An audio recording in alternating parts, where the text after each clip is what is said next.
today the question we're going to talk about is how to find healing in addictions. And I think that's a really good question, but I think before we even get into that question, we have to dive into the why. Like, why do we have addictions? And really, at the end of the day, all of us have this God-sized hole in our hearts. And what it is we try to fill that void with different things. Yeah. And we find things that we enjoy, things that even can be good, like sports. And God created sex to be good.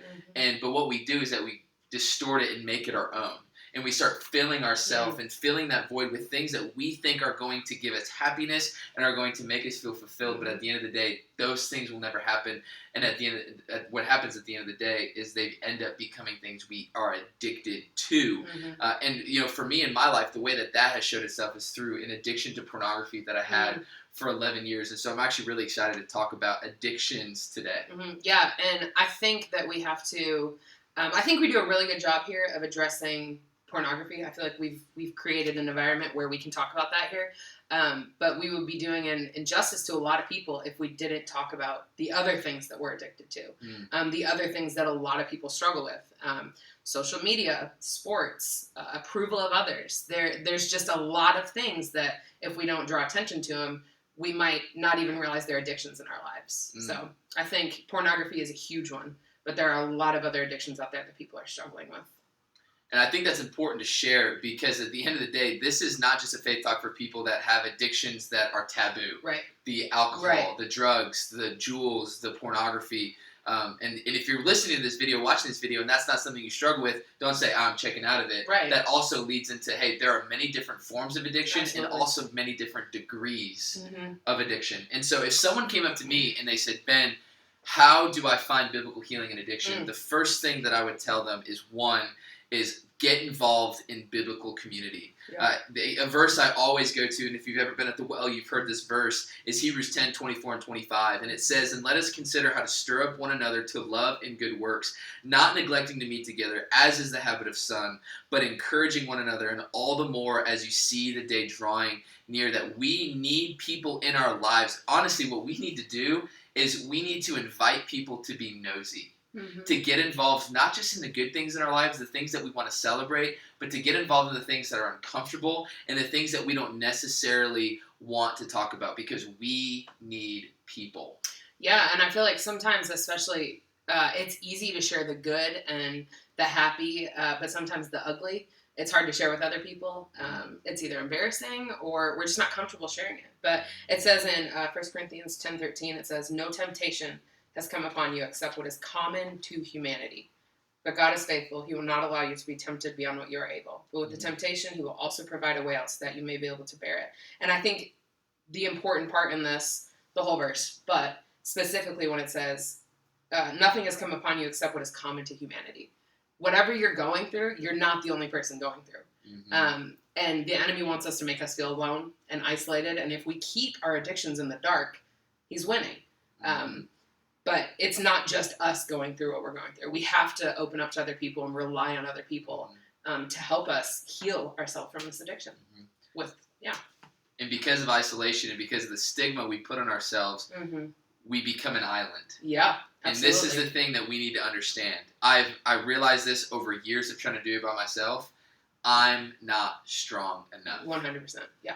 The devil, here's the deal. This is going to sound really crazy, but it's something that's true. The devil is stronger than you. The devil is stronger than me. The devil is stronger than you. Yeah. And if we try to do it on ourselves, we will lose. So the first thing I would say is get involved in community. The second thing that I would say is, hey, wage war. Yeah. Everywhere you see sin in the Bible, it's not, hey, try really hard not to do this. Try really hard not to be a part of this. But what it really is it tells us what Jesus says in Matthew chapter 5, I love.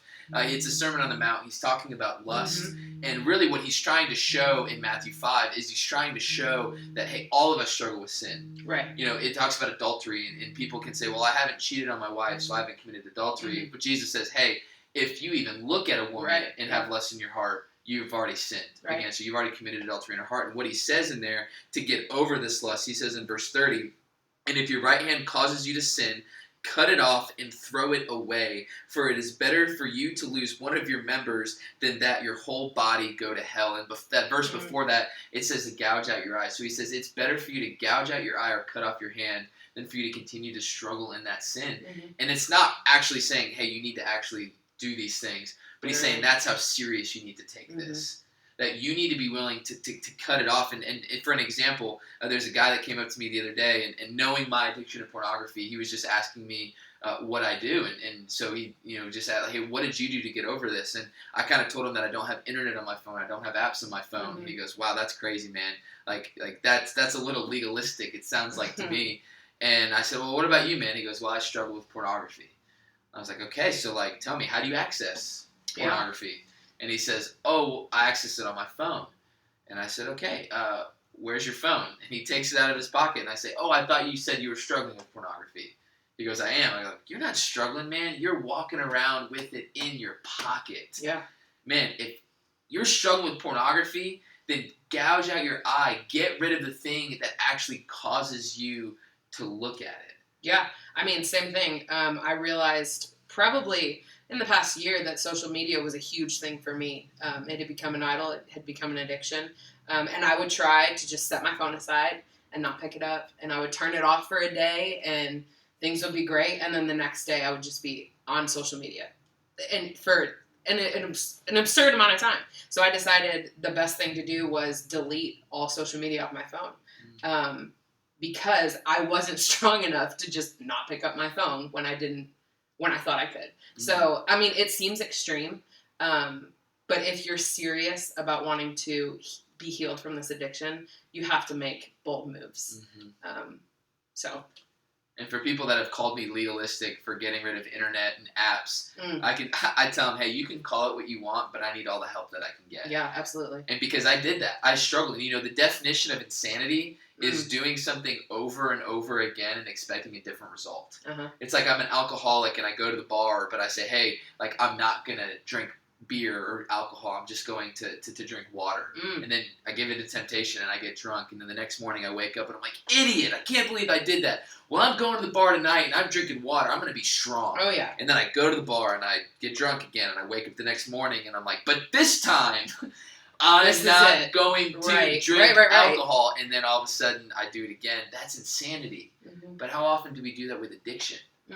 How often do we say, I'm not going to do this? I'm not going to be addicted to social media anymore. I'm just going to leave my phone over here, and then we go back to it, and we keep going back to it, or a relationship, or things that we're doing with boyfriend or girlfriend, and we keep putting ourselves in situations where we do it. We're not gouging our eye out. We're not waging war. And so I would say for sure wage war, but then I think within waging war, the third thing that we need to do is we need to confess sin. Absolutely. It says in Proverbs 28:13, it says, whoever conceals his transgression, whoever conceals his sin, I lost my place, will not prosper, but he who confesses and forsakes them will obtain mercy. We have to confess. We have to give those people that we gave permission to be nosy into our lives ways that they can be helping us, ways that they can be praying for us, ways that they can wage war with that sin with us. And so I would say for people who are struggling with addiction, for people who want to fight and find healing in addiction or even healing in sin, 1, get involved in biblical community. 2, wage war against sin. Gouge that eye out. Cut that hand off if that's what you need to do. And then finally, confess sin to those people that you've given permission to be nosy in your life. Yeah, and that leads us into what we're going to go into next week, which is just how to walk with people that are trying to find healing in their addictions. How do we go about doing that? So we're excited for you guys to join us next week. But that's all we have for Faith Talk this week. Ben, Tracy, out. See you next week. Bye, guys.